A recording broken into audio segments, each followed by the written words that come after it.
100 चूहे खाकर बिल्ली हज को चली। यह मुहावरा एकदम फिट बैठ रहा है इस समय बीजेपी सरकार के ऊपर। अब मैं यह बात क्यों बोल रहा हूँ आपको आगे वीडियो में पता चल जाएगा। एक और जहाँ माननीय प्रधानमंत्री जी और माननीय गृह मंत्री जी एक अभियान चला रहे हैं जिसका नाम है एक वृक्ष माँ के नाम। इन्होंने इस अभियान में लगभग संकल्प लिया है 12 लाख से अधिक पेड़ लगाने का एक दिन में, जो कि उन्होंने लगाया भी है। इंदौर में लगाया है। कैलाश विजयवर्गीय जी ने भी इसमें अपना पूरा समर्थन दिया है। और वहीं एक और हसदेव जैसा जंगल काट दिया जाता है, हसदेव अरण्य काट दिया जाता है और अमित शाह जी इसको रोक नहीं पाते हैं, जबकि उस समय राज्य में भी बीजेपी की सरकार थी और केंद्र में भी बीजेपी की सरकार थी।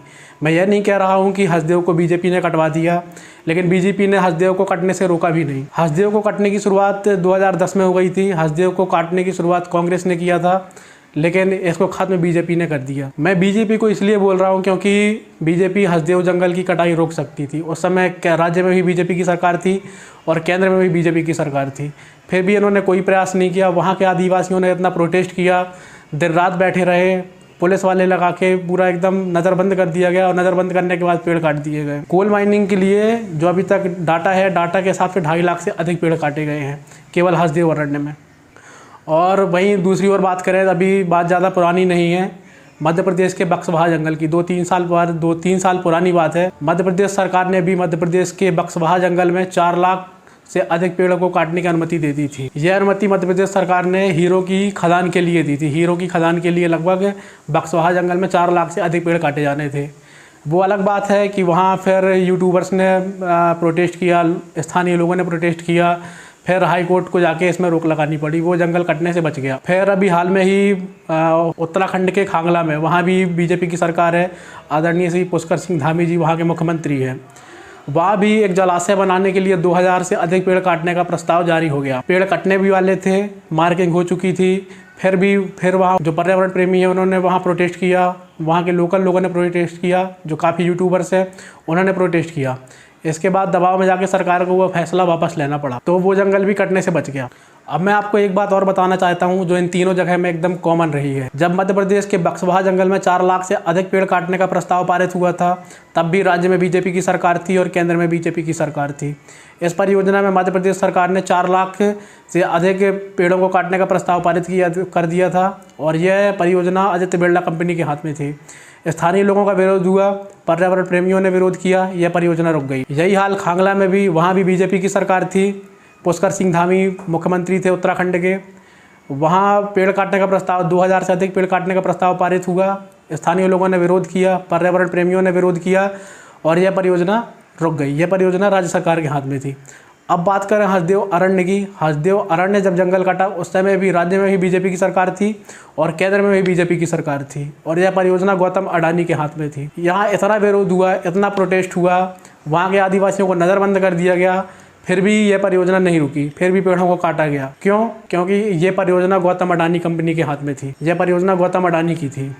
अगर कहीं भी जंगल काटा जाता है तो इसका सबसे बड़ा नुकसान वहाँ के जो लोकल रहने वाले लोग हैं, लोकल आदिवासी लोग हैं, इनको इसका सबसे ज़्यादा नुकसान होता है।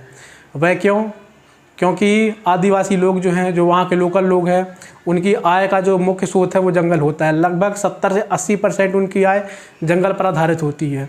जंगल में लगने वाले जैसे महुआ के पेड़ हो गए, सागवान के पेड़ हो गए और क्या बोलते हैं हर्रा के पेड़ हो गए, इनसे आदिवासी लोगों का रोज़गार चलता है। लगभग 70 से 80% आदिवासी जो हैं इन पेड़ों के ऊपर डिपेंड रहते हैं। और दूसरे प्रभाव की बात करें तो दूसरा प्रभाव पड़ता है हर उस आम आदमी के ऊपर और हर उस मिडिल क्लास आदमी के ऊपर जो एक सामान्य ज़िंदगी जी रहा है।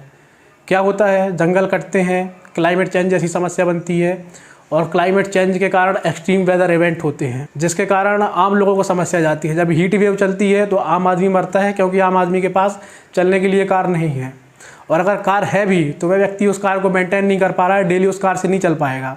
आम आदमी मरता है क्योंकि आम आदमी के घर में एयर कंडीशनर नहीं है, मरता आम आदमी है। तो इसका सबसे बड़ा नुकसान होता है, पहला जो वहाँ के लोकल आदिवासी हैं, और दूसरा नुकसान होता है जो भारत का आम आदमी है, जो मिडिल क्लास फैमिली है, इनको सबसे ज़्यादा नुकसान होता है। अब बहुत से लोग मुझसे बोलेंगे कि सरकार इसमें क्या करे, क्या सरकार रोड ना बनाए? क्योंकि सरकार अगर रोड बनाती है तब भी पेड़ काटे जाएंगे।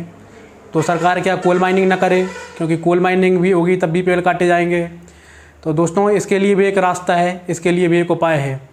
बहुत से ऐसे देश हैं जो भारत से बहुत आगे हैं। अमेरिका को देख लीजिए, कनाडा को देख लीजिए, वे आज भी हमसे कई दशक आगे हैं।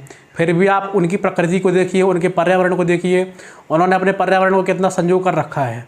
हमें ऐसे देशों से सीखना चाहिए। हमें अपने वैज्ञानिकों से सुझाव लेने चाहिए।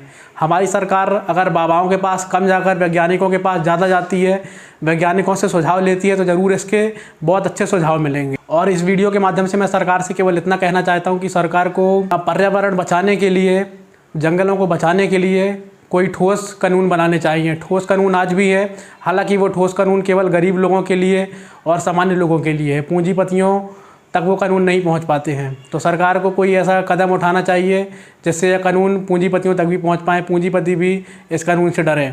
आज की वीडियो के लिए इतना ही। धन्यवाद।